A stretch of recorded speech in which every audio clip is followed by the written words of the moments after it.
Welcome to China in Focus. I'm Tiffany Meyer. Our top story: military threats, trade sanctions, and fake news. A look at how Beijing is using all means to influence Taiwan's vote coming up this Saturday. House Speaker Mike Johnson met with Taiwan's new de facto ambassador to the U.S. just days before the island's presidential election. What's the speaker's message to Taiwan? The U.S. and the Chinese regime are relaunching military talks. Hear why officials say communication is crucial. And a top U.S. lawmaker urging trade limits on a foreign tech firm with ties to China. More details on a letter sent to Commerce Secretary Gina Raimondo.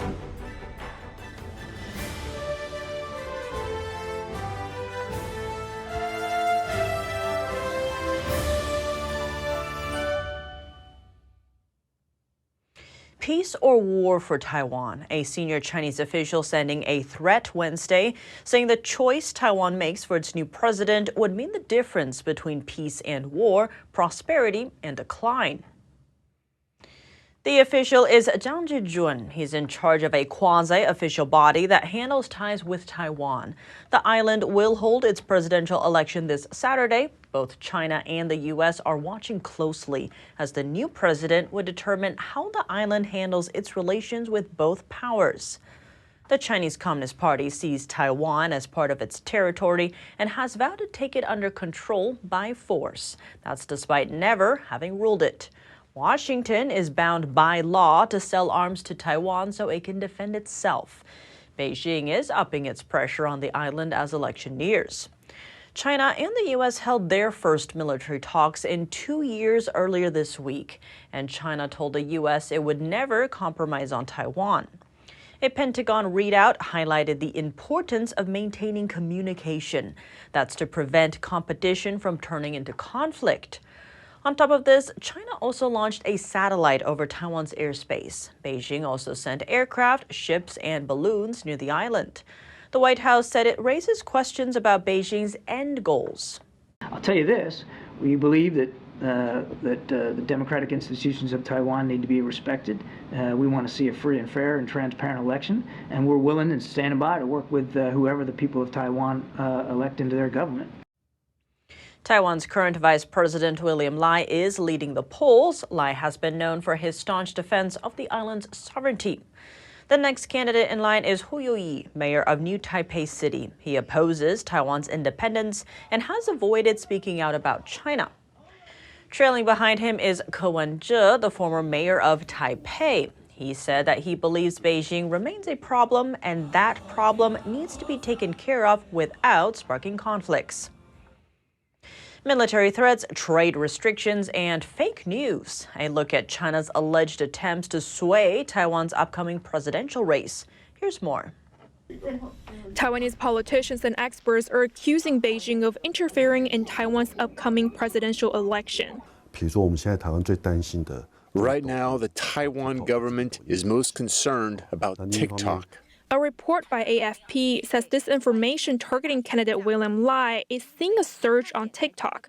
Lai is Taiwan's current vice president and the frontrunner in the race. TikTok's parent company is based in China. NTD reached out to TikTok for comment, but did not hear back before airtime. According to Taiwan's security officials, China's intelligence agency generated hundreds of videos attacking current President Tsai Ing-wen using AI anchors. Officials said China's goal is to damage William Lai's popularity. Both Lai and Tsai are members of the Democratic Progressive Party. Taiwanese Foreign Minister Joseph Wu said China wants to use Taiwan as a testing ground, adding if the regime can shape the result of Taiwan's elections, it will try to apply the tactics on other countries.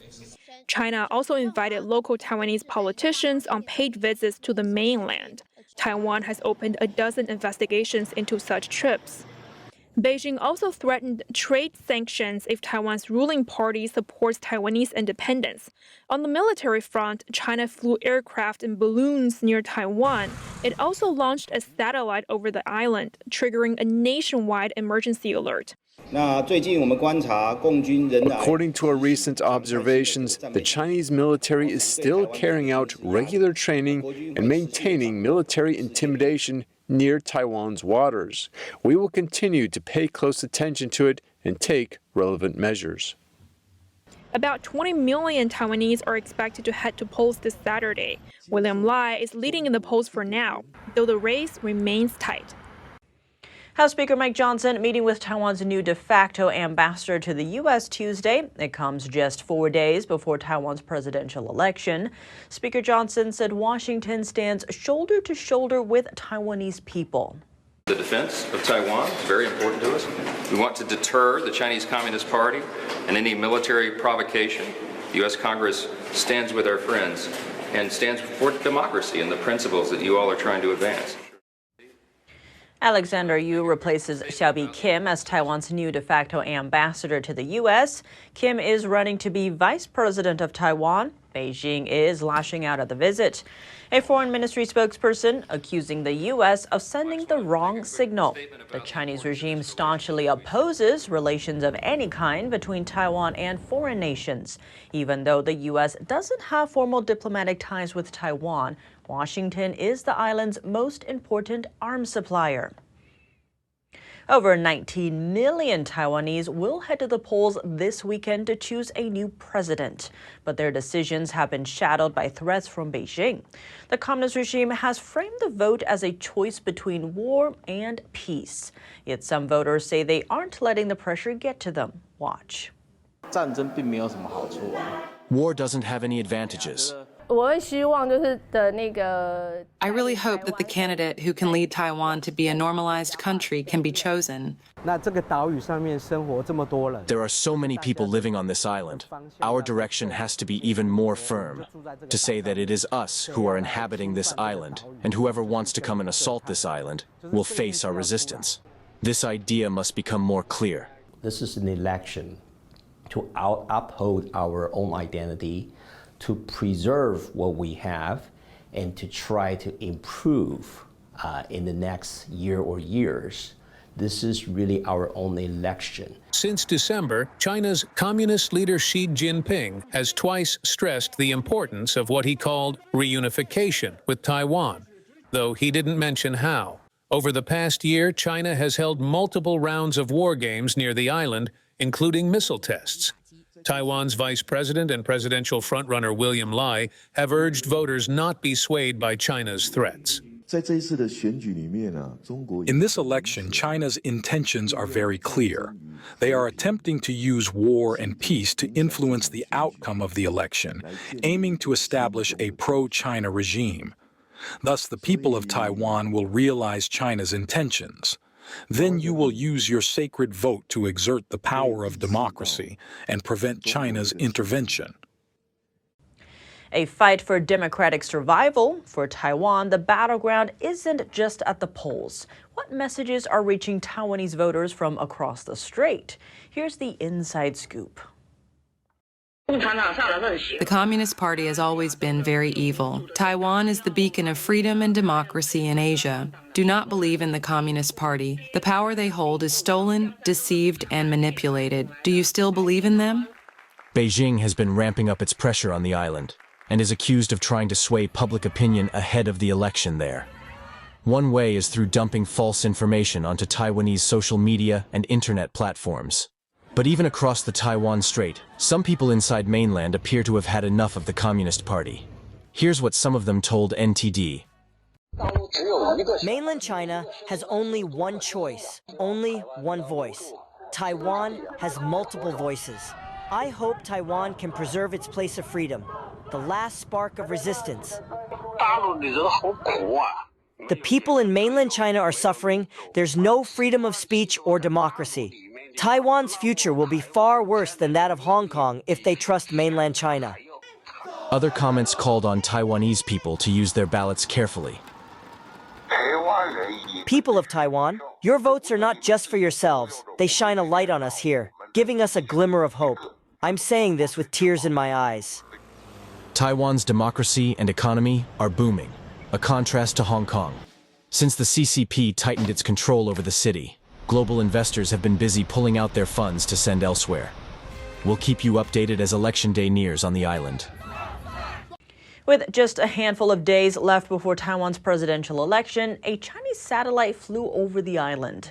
But a mistranslation to English suggested a missile was headed toward the island. The error immediately sparked buzz online. Let's take a closer look. Thank you. The gentleman in the middle. Elisha. Every Taiwanese citizen received an air raid alert on their phone Tuesday. The English translation below mistakenly called it a missile.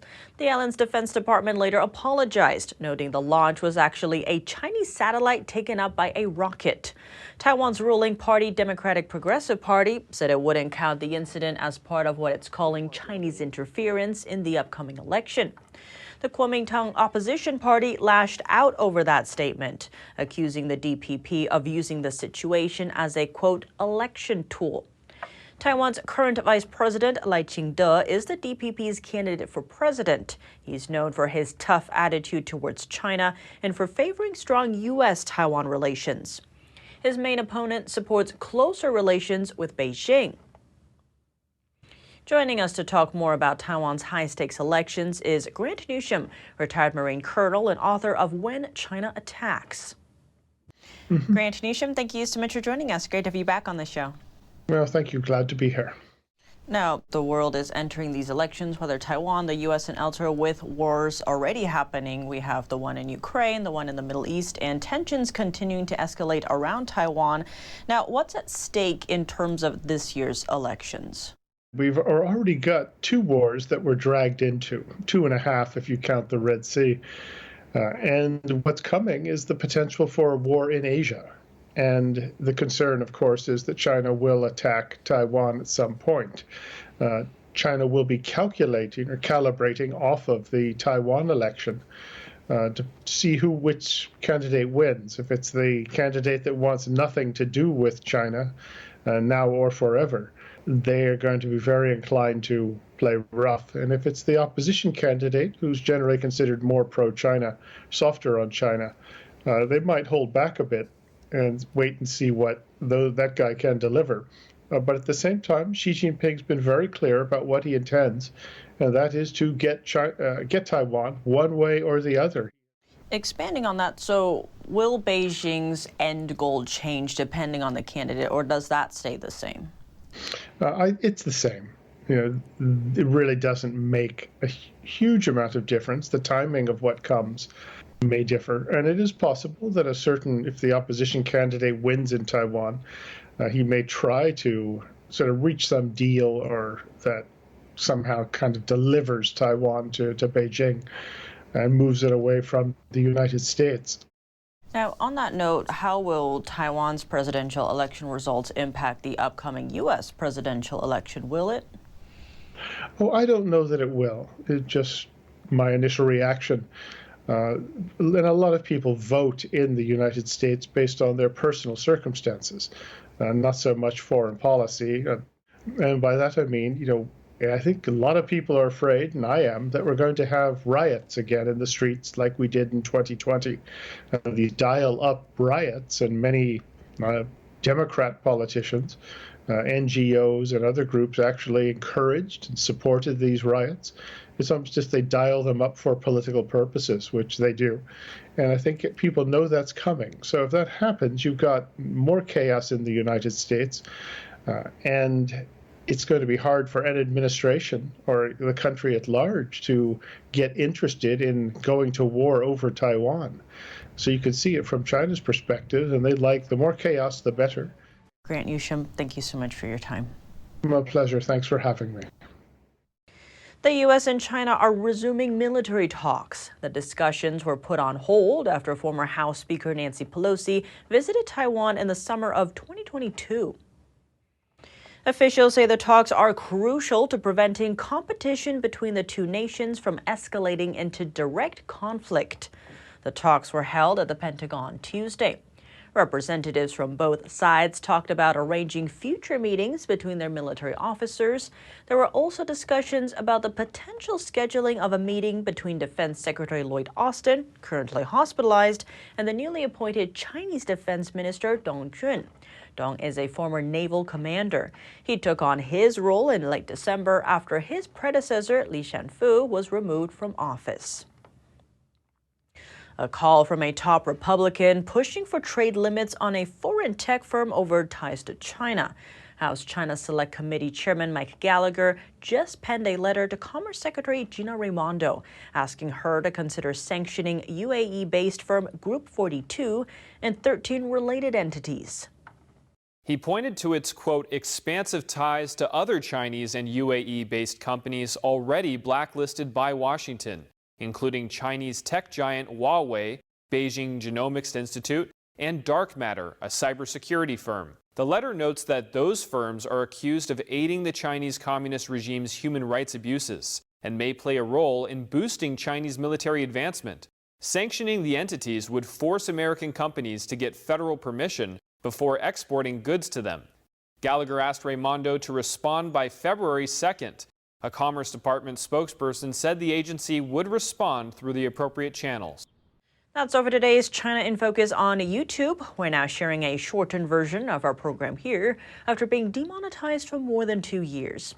If you'd like to support us, consider donating. Find us at donorbox.org/China-in-focus. Or subscribe to our partner platform, Epic TV, where you can watch our full episodes. Here's what to look out for in our second half. NASA suffering major setbacks in its efforts to return astronauts to the moon, while China claims its moon mission is on track. What's in store for the U.S.-China space race? And China became the world's top car exporter last year. An expert sheds light on how the regime did it. More on that after the break here on China in Focus. Thanks for watching China in Focus. I'm Tiffany Meyer. See you tomorrow.